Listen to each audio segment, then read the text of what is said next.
지금 이 순간에도 전 세계 어딘가에서 12초에 한 명씩 사람이 죽어가고 있습니다. 테러도 아니고 전쟁도 아니고 총기 난사도 아닙니다. 원인은 아마 여러분 냉장고 안에 들어있을 겁니다.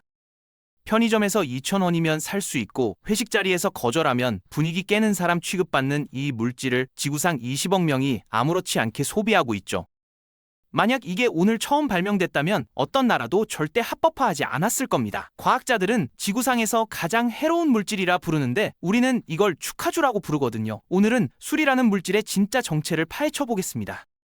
술의 정체부터 알아야 합니다. 알코올이 뭔지 아세요? 효모라는 미생물이 발효 과정에서 자기 경쟁자들을 죽이려고 만들어내는 일종의 생물학적 무기입니다. 네, 본래 살상 목적으로 탄생한 물질이에요.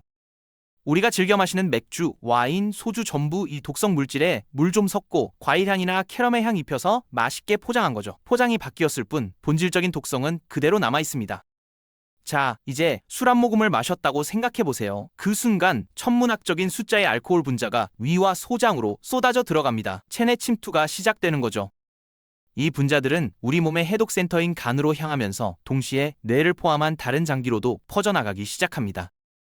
여기서 문제가 생깁니다. 간이 맥주 한 모금을 처리하는데 무려 5분이나 걸리거든요. 회식 자리에서 원샷을 외치며 들이키는 그 속도를 간이 따라잡을 수가 없습니다. 천천히 홀짝이지 않는 이상 간은 금세 과부하 상태에 빠지게 되죠. 처리 능력을 초과한 알코올은 그대로 혈류를 타고 온몸을 돌아다니게 됩니다. 우리가 술을 마시고 얼굴이 빨개지고 몸이 달아오르는 건 바로 이 때문이에요. 간이 백기를 든 순간 알코올의 본격적인 공격이 시작되는 겁니다. 간이 과부하에 걸리면 어떻게 될까요? 처리되지 못한 알코올 대군이 혈류를 타고 뇌로 밀려 들어갑니다. 뇌에 도착한 알코올은 본격적으로 혼란을 일으키기 시작하죠. 신경 전달 물질과 수용체를 건드리면서 신경세포를 하나씩 둔하게 만들어버립니다. 쉽게 말해서 뇌세포들 사이의 통신망을 교란시키는 거예요. 알코올이 펼치는 이 교란 작전이 얼마나 복잡한지 아세요? 전 세계 과학자들이 수십 년간 연구해도 아직 완전히 파악하지 못했을 정도입니다. 그런데 이 교란의 결과가 재미있어요. 우리 몸에서는 긴장과 스트레스가 녹아내리는 진정 효과가 나타나거든요. 하루 종일 쌓였던 피로와 불안이 스르르 풀리는 느낌. 술 마셔본 분들은 다 아실 겁니다. 30대 직장인 김대리를 생각해보세요. 오늘도 상사한테 깨지고 야근하고 지하철에 치여서 겨우 퇴근했습니다. 편의점에서 캔맥주 하나 집어들고 한 모금 딱 마시는 순간 세상이 조금 부드러워지는 것 같죠. 어깨에 힘이 빠지고 아까 상사한테 들은 잔소리가 별것 아닌 것처럼 느껴집니다. 문제는 그 다음이에요. 의사결정과 자기통제를 담당하는 전두엽이 마비되기 시작하거든요. 전두엽은 우리 뇌의 브레이크 같은 역할을 합니다. 이게 풀려버리면 평소라면 절대 하지 않았을 말과 행동이 튀어나오죠. 전 여자친구한테 새벽 2시에 전화하고 회사 단톡방에 상사 욕을 올리고 다음날 아침 휴대폰을 보면서 머리를 쥐어뜯게 되는 겁니다. 그런데 술이 나쁜 것만 있었다면 인류가 수천 년간 이렇게 집착했을 리가 없죠. 술에는 달콤한 면이 분명히 있습니다. 알코올을 섭취하면 우리 뇌에서 엔도르핀이라는 물질이 분비되거든요. 이름 어디서 들어보셨죠? 맞습니다. 행복 호르몬이라 불리는 바로 그 화학 물질이에요. 친구들과 깔깔대며 웃을 때, 노래방에서 목청껏 소리 지를 때, 클럽에서 신나게 춤출 때 분비되는 것과 똑같은 물질입니다. 술을 마시면 세상이 한결 가벼워지는 것 같은 느낌. 특히 다른 사람들과 함께일 때 그 느낌이 더 강해지는 이유가 바로 여기 있습니다. 평소에 우리를 둘러싸고 있던 불안의 벽이 서서히 부드러워지기 시작해요. 어느새 좀 더 솔직한 자신이 되어 있고 대화가 훨씬 쉽게 흘러가죠. 미소가 조금 더 자연스럽게, 조금 더 오래 지속됩니다. 처음 보는 사람과도 금세 친해질 수 있고 어색한 소개팅 자리가 설레는 만남으로 바뀌기도 하죠. 혼자서 짊어지기 버거웠던 삶의 무게를 잠시나마 내려놓은 것 같은 기분이 드는 겁니다. 술이 왜 사회적 윤활유라고 불리는지 이제 이해가 되시죠? 적당한 긴장 이완, 약간의 용기, 그리고 함께라는 동반자 의식. 술은 이 세 가지가 만나는 달콤한 지점에 정확히 자리 잡고 있어요. 수천 년 동안 인류의 모든 문화권에서 술이 축제와 의식의 중심에 있었던 건 우연이 아닙니다. 결혼식에서 건배를 하고 장례식에서 헌잔을 올리고 계약이 성사되면 샴페인을 터뜨리잖아요. 인간관계의 거의 모든 중요한 순간에 술이 함께해왔던 겁니다. 문제는 이 달콤함이 습관이 된다는 거예요. 처음에는 특별한 날에만 마시던 술이 점점 주간 습관이 됩니다. 금요일마다 회식, 주말마다 친구 모임, 어느새 이틀에 한 번은 술자리가 있고 긴장을 풀거나 사람들과 어울리는데 술이 빠지면 뭔가 허전해지죠. 여기서 무서운 심리적 함정이 작동합니다. 주변을 한번 둘러보세요. 나보다 훨씬 많이 마시면서도 멀쩡하게 잘 사는 사람이 꼭 있거든요. 매일 소주 2병씩 마시는데 건강검진 결과 정상인 선배, 주말마다 필름 끊기게 마셔도 월요일에 칼출근하는 동료. 이런 사람들을 보면서 우리는 생각하죠. 나는 저 정도는 아니니까 괜찮아? 이게 바로 함정입니다. 몇 년에 걸쳐 술잔이 쌓이는 동안 몸속에서는 손상도 함께 쌓여가고 있거든요. 알코올 분자가 왜 그렇게 위험한지 아세요? 물에도 녹고 지방에도 녹을 수 있어서 그래요. 우리 몸의 거의 모든 세포, 거의 모든 조직에 침투할 수 있다는 뜻입니다. 숨을 곳이 없는 거죠. 그런데 더 심각한 게 있어요. 우리 몸이 알코올을 분해할 때 아세트알데히드라는 물질이 만들어지는데 이게 알코올 자체보다 독성이 더 강합니다. 술 마신 다음 날 머리가 깨질 듯이 아프고 속이 뒤집어지는 거 있잖아요. 그게 바로 이 아세트알데히드 때문이에요. 이 물질이 우리 조직과 세포는 물론이고 DNA까지 공격합니다. 가장 무서운 건 이 손상이 눈에 보이지 않는다는 거예요. 통증도 없고 경고등도 없고 아무런 신호가 없습니다. 그냥 조용히 꾸준히 쌓여갈 뿐이죠. 그래서 사람들이 계속 마시는 겁니다. 내일 당장 아프지 않으니까요. 아세트알데히드가 가장 좋아하는 사냥터가 어딘지 아세요? 바로 뇌입니다. 이 물질이 뇌에 도착하면 신경세포를 쪼그라들게 만들어요. 그리고 세포들 사이의 연결을 하나씩 끊어버리죠.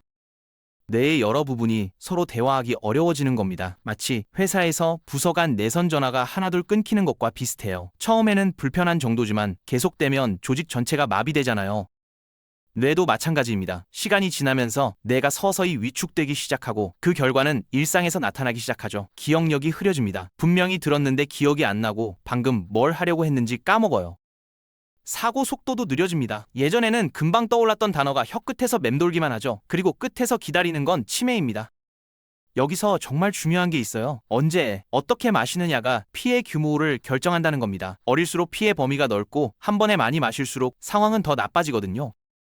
인간의 뇌는 20대 중반이 되어야 비로소 완전히 발달합니다. 25살까지 뇌는 아직 공사 중인 건물이에요. 그 전에 술을 마시는 건 뭘까요? 굳지 않은 시멘트를 망치로 내리치는 거랑 똑같습니다. 대학교 새내기 시절 떠올려 보세요. 신입생 환영회, MT, 과잠 회식, 20살 되자마자 폭음의 세계로 입문하잖아요. 연구 결과가 있습니다. 20세 청년들에게서 필름이 끊기는 수준의 음주가 최대 1년간 정신적 문제를 일으킨다고 해요. 방에 왜 들어왔는지 까먹고 새로운 걸 배우는데 어려움을 겪게 되는 거죠. 더 충격적인 건 청소년기 후반의 폭음이 조기 치매의 가장 높은 위험 요인 중 하나로 밝혀졌다는 사실입니다. 20살에 마신 술값을 60의 치매로 치르게 될 수도 있다는 얘기예요. 담배가 폐를 공격한다는 건 누구나 알잖아요. 담뱃갑에 시커먼 폐 사진이 붙어 있으니까요. 그런데 술이 암을 일으킨다는 사실은 얼마나 많은 분들이 알고 계실까요? 술은 무려 8가지 종류의 암을 유발합니다. 입에서 시작해서 목, 식도, 위, 간, 대장까지 술이 지나가는 길목마다 암이 생길 수 있어요. 여성의 경우에는 유방암까지 포함됩니다. 술이 유방암이랑 무슨 상관이냐고요? 알코올이 여성 호르몬 수치를 교란시키거든요. 여기서 충격적인 사실 하나 말씀드릴게요. 암 위험이 시작되는 음주량이 얼마인지 아세요? 하루 평균 와인 한 잔도 안 되는 양입니다. 저녁 식사하면서 분위기 내려고 마시는 그 한 잔, 그거면 충분해요. 그 이상 마시면 위험은 계속해서 올라갑니다. 마시는 양에 비례해서요. 안전한 음주량 같은 건 존재하지 않는다는 뜻이죠. 숫자로 보면 더 실감이 날 겁니다. 전 세계적으로 알코올은 매년 74만 건의 새로운 암을 발생시킵니다. 그리고 이로 인해 40만 명이 목숨을 잃어요. 매년 40만 명입니다. 웬만한 도시 인구가 매년 술 때문에 생긴 암으로 사라지는 거예요. 그런데 이상하지 않아요? 담배와 폐암의 관계는 초등학생도 아는데 술과 암의 관계는 왜 이렇게 모르는 사람이 많을까요? 담뱃갑에는 경고문이 크게 붙어 있잖아요. 소주병에는요, 임산부 음주 경고 문구가 작게 붙어 있을 뿐이죠.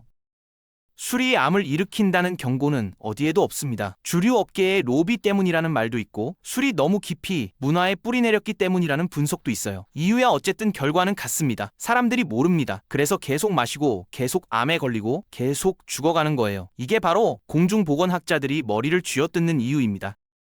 이번에는 간 이야기를 해볼게요. 간은 술의 가장 직접적인 피해자입니다. 앞에서 말씀드렸듯이 알코올을 처리하는 곳이 바로 간이니까요. 매일같이 독성 물질과 싸워야 하는 거예요. 알코올이 간에 들어오면 지방 대사를 교란시킵니다. 원래대로라면 처리되어야 할 지방이 간세포 안에 쌓이기 시작하죠. 이게 지방간의 시작이에요. 그런데 여기서 간이 정말 잔인한 장기라는 게 드러납니다. 아무런 신호를 보내지 않거든요. 간에 지방이 쌓여도 통증이 없어요. 피로감도 특별히 없고 소화도 잘 됩니다. 건강검진에서 수치가 살짝 높게 나와도 의사 선생님이 술 좀 줄이세요 하고 말죠. 그래서 사람들이 모르고 계속 마시는 겁니다. 별일 없는 것 같으니까요. 하지만 간은 조용히 무너지고 있어요. 지방이 계속 쌓이면 간세포가 죽기 시작합니다. 죽은 세포 주변으로 염증이 생기고 간이 서서히 부어오르죠. 이게 알코올성 간염이에요. 여기까지 와도 증상이 미미한 경우가 많습니다. 그냥 좀 피곤하고 소화가 안 되는 정도. 그래서 또 모르고 마십니다.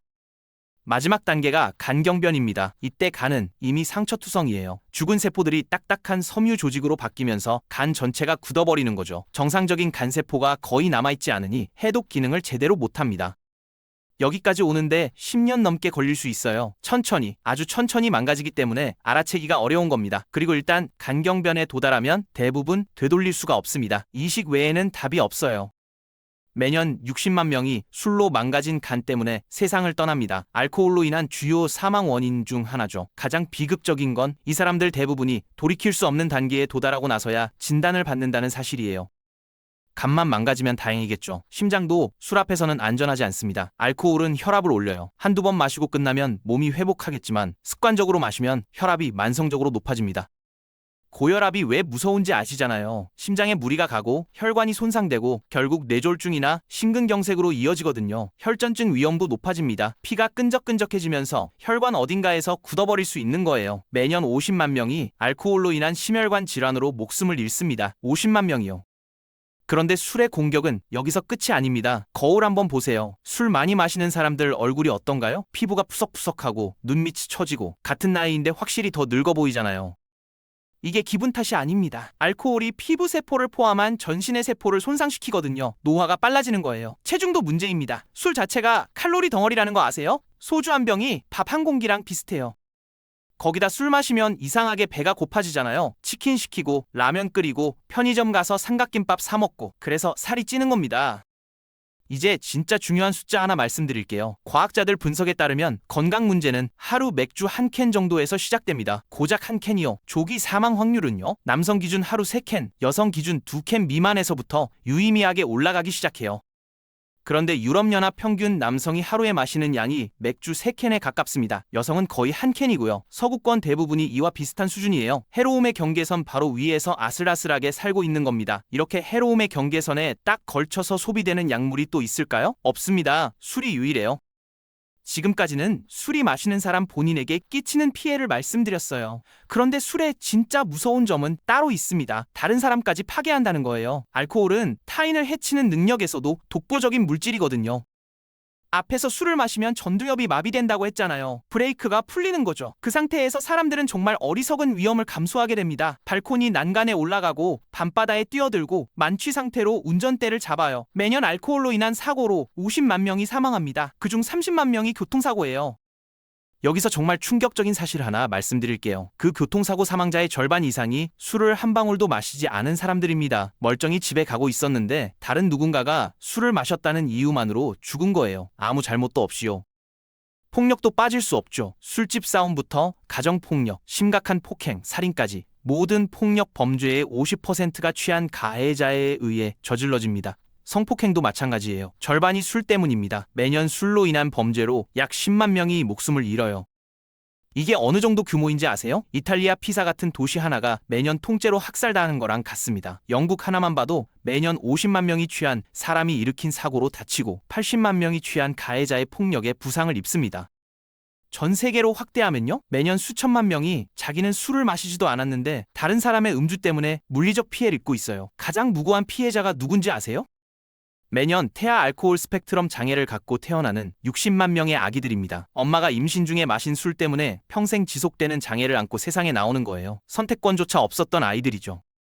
도대체 어디서부터가 알코올 중독일까요? 그 선은 생각보다 가깝습니다. 음주가 자신이나 타인에게 실질적인 피해를 주는 지점, 거기가 바로 선이에요. 그리고 전 세계 4억 명이 이미 그 선을 넘어섰습니다. 성인 14명 중 1명꼴이에요. 선은 사람마다 다르고 상당히 모호하지만 대략적인 기준은 있습니다. 여성 기준 주 8캔, 남성 기준 주 15캔 또는 하루에 5캔 이상을 꾸준히 마신다면요. 이미 선을 넘었거나 위험할 정도로 가까이 다가간 겁니다. 4억 명 중 절반 이상은 더 깊은 수렁에 빠져 있어요. 의존 상태입니다. 술이 육체적으로든 심리적으로든 없으면 안 되는 무언가가 되어버린 거죠. 유럽과 미국에서는 성인 20명 중 1명이 이 거미줄에 걸려 있습니다. 알코올 중독자 하면 어떤 이미지가 떠오르세요? 아마 공원 벤치에서 병을 움켜쥐고 있는 노숙자, 항상 취해서 아이들에게 소리 지르는 아버지 같은 모습일 거예요. 극단적인 케이스죠. 그런데 미국 연구 결과가 충격적입니다. 알코올 중독자의 최대 50%가 레이더에 잡히지 않을 수 있다고 해요. 누가 그런지 아세요? 문제없어 보이는 젊은 성인들, 그리고 성공적인 커리어와 안정된 가정을 가진 중년 전문직들입니다. 40대 박 부장을 예로 들어볼게요. 대기업 팀장이고 아이 둘 잘 키우고 있어요. 반사회적 행동 같은 건 없습니다. 회사에서 인정받고 집에 가면 좋은 아빠예요. 건강검진 결과도 특별히 문제없죠. 그런데 이 사람이 평균적으로 하루 4캔을 마시고 매주 한 번은 취합니다. 퇴근 후 맥주 한 캔, 저녁 식사 때 소주 한 잔, 주말 모임에서 몇 잔, 본인도 가족도 이상하다고 생각 안 해요. 주변에 다 그렇게 마시니까요. 아무도 의심하지 않습니다. 바로 이게 술을 그토록 위험하게 만드는 거예요. 이렇게 널리 받아들여지고 일상적으로 소비되면서 동시에 이렇게 쉽게 무시되는 약물이 또 있을까요? 없습니다. 인류는 술과 일종의 거래를 맺어왔습니다. 서로를 경계하고 불안해하는 본능을 완화하기 위해 독성 물질의 손을 빌린 거죠.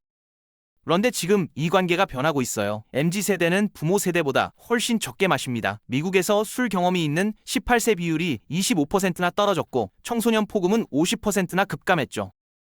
더 적은 사고, 더 적은 환자, 더 적은 파괴, 분명한 승리입니다. 하지만 동시에 젊은이들의 외로움은 역대 최고 수준이에요. 독성 화학물질의 도움 없이 연결되고 기뻐하는 법, 그걸 찾아내는 건 이제 우리에게 달려 있습니다.